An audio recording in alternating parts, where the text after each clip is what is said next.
Saya putus asa atau saya timbul pengharapan dalam hidupku yang belum tentu tujuannya ini, semuanya bergantung bukan kepada diriku, bukan pula kepada orang lain, tetapi kepada Engkau sendiri.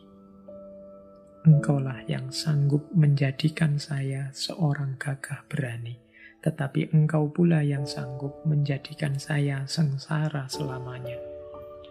Engkau boleh memutuskan harapanku, Engkau pun sanggup membunuhku. Yang selanjutnya bisa kita ambil pelajaran dari tenggelamnya kapal Van der Wijk dalam hal cinta adalah aspek kekuatan dan kelemahan cinta. Ini menarik karena cinta ini dalam hidup kita, dia bisa kekuatan sekaligus kelemahan. Dia bisa sangat membantu kita meraih apapun yang kita inginkan, sekaligus dia bisa jadi penghalang yang paling kuat, paling susah ditembus, yang meruntuhkan kita. Coba kita belajar beberapa bagian dari novel Tenggelamnya Kapal Van der Wijk. Ini misalnya kalimat ketika Zainuddin dan Hayati akan berpisah sementara. Tadi kan ada ketika hubungan mereka digunjingkan banyak orang sehingga mereka memilih mengalah. Zainuddin menjauh dulu, tidak tinggal di kota yang sama. Nah, ini kalimat perpisahan mereka. Ini kata-katanya Hayati. Zainuddin, kekasihku, berangkatlah. Biar jauh sekalipun ku lepaskan. Tapi harapanku hanya sebuah. Engkau sekali-kali tak boleh putus asa. Jangan diberi hatimu berpintu sehingga kesedihan dan kedukaan masuk ke dalam. Cinta bukan melemahkan hati, bukan membawa putus asa, bukan menimbulkan tangis salih sedan, tetapi cinta menghidupkan pengharapan, menguatkan hati dalam perjuangan menempuh onak dan duri penghidupan. Berangkatlah, dan biarlah Tuhan memberi perlindungan kepada kita. Ini kan kalimat-kalimatnya optimis, terasa kuat, terasa tegar. Boleh yang ingin belajar citra perempuan dalam novel Van der Wijk ini, nanti di beberapa bagian kelihatan bahwa Hayati ini lebih tegar, bahkan lebih rasional dalam hal tertentu dibandingkan Zainuddin. Zainuddin lebih banyak main perasaan. Jadi kalau pakai teori yin yang itu, kalau teman-teman baca novel ini rasanya bukan Zainuddin yang yang, tapi Hayati yang yang. Sementara Zainuddin itu lebih ke yin, kalem, pendiam, kemudian tidak banyak bicara, suka menyendiri. Kebalikannya Hayati. Maka kalimat-kalimatnya juga nadanya nada yang, nada semangat, penuh gairah. Sementara ini jawabannya Zainuddin.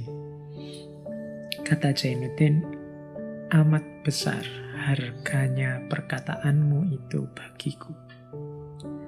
Saya putus asa atau saya timbul pengharapan dalam hidupku yang belum tentu tujuannya ini, semuanya bergantung bukan kepada diriku, bukan pula kepada orang lain, tetapi kepada Engkau sendiri.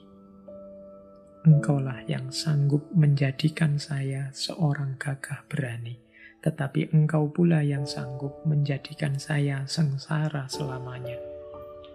Engkau boleh memutuskan harapanku, Engkau pun sanggup membunuhku. Ini kalimat-kalimat Zainuddin. Ada nada pasrah di situ, ada nada cinta yang sangat dalam di situ, ada nada kesetiaan tak terbatas di situ. Makanya tadi saya sebut ini nadanya lebih ke nada yin. Tapi maksudnya Hamka dengan kalimat-kalimat ini, cinta itu bisa menjadi kekuatan yang sangat besar. Tapi kalau tidak hati-hati bisa juga dia menjadi titik lemah. Ya seperti kata-kata Zainuddin tadi, engkau yang bisa membangkitkan aku dengan semangatku, tapi sebaliknya engkau juga bisa membunuhku. Engkau bisa memutus harapanku, bahkan engkau bisa membunuhku, membuatku sengsara. Bisa juga engkau membuatku orang yang gagah berani. Ini Hamka ingin menunjukkan disitulah kekuatan sekaligus kelemahan cinta. Kalau tidak hati-hati, cinta akan menghancurkan kita. Tapi kalau kita pintar mengelolanya, tepat mendayagunakannya, dia akan jadi kekuatan yang luar biasa. Minggu lalu kita belajar tentang Khusro Shirin. Bagaimana satu orang yang biasa-biasa saja, bukan orang luar biasa namanya Farhat, yang hanya seniman pahat biasa bisa menghancurkan gunung, nembus gunung karena cintanya dan harapannya terhadap cinta. Tapi begitu kecintaannya dikabarkan meninggal, detik itu juga dia meninggal juga. Itu kan berarti dia kekuatan yang dahsyat, tapi juga titik lemah yang luar biasa. Itu juga ada kalimat yang menunjukkan bagaimana cinta bisa membuat orang lemah dan jatuh. Ini kalimat setelah Zainuddin patah hati. Laki-laki menyimpuh, menadahkan tangan harapan di hadapan seorang perempuan yang dicintainya. Kalau harapan itu masih ada, tetapi turunlah mutunya sebagai laki-laki. Kalau orang telah jelas enggan, dia masih mendekat juga. Tetapi kalau cinta telah mendalam, walaupun bagaimana tebalnya perasaan sebagai laki-laki, badan meremuk juga, laksana ayam terkena penyakit menular. Ini Hamka menceritakan kondisinya Zainuddin dengan menunjukkan biasanya laki-laki itu gengsi. Biasanya laki-laki itu yang jantan adalah tidak mungkin dia mengemis-ngemis minta diterima cintanya. Apalagi sudah jelas ditolak. Kalau ada laki-laki yang seperti ini, jangan ngaku laki-laki. Turunlah mutunya sebagai laki-laki. Kalau orang telah jelas enggan, dia masih mendekat juga. Semoga tidak ada yang tersinggung ya dengan kalimatnya Buya Hamka ini. Kalau ditolak ya sudah, kalau tidak diterima ya sudah. Cari yang lain lah, jangan ngotot di situ terus. Nanti mutu laki-lakinya turun. Ini saya potong dari novel loh ya, bukan dari saya. Tapi katanya Buya Hamka, kalau memang cinta itu sejati, cinta itu sampai mendalam, sejantan apapun laki-laki, sekuat apapun laki-laki, kalau ditolak atau diputus cintanya, badan meremuk juga, laksana ayam kena penyakit menular. Jadi tidak usah gaya jantan, karena kalau itu memang benar cinta, ditolak, dipatahkan cintamu, badanmu akan meremuk juga, laksana ayam kena penyakit menular. Stres juga, depresi juga, jatuh juga. Bahkan Zainuddin sakit, tidak bisa bangun dari kasurnya sampai 2 bulan. Itu menunjukkan bahwa cintanya memang dalam dan sejati. Kalau sudah sampai di titik ini, tidak usah ngomong jantan lagi. Tapi yang kita bahas adalah itu memang benar cinta. Tidak sekedar ingin senang-senang dalam cinta.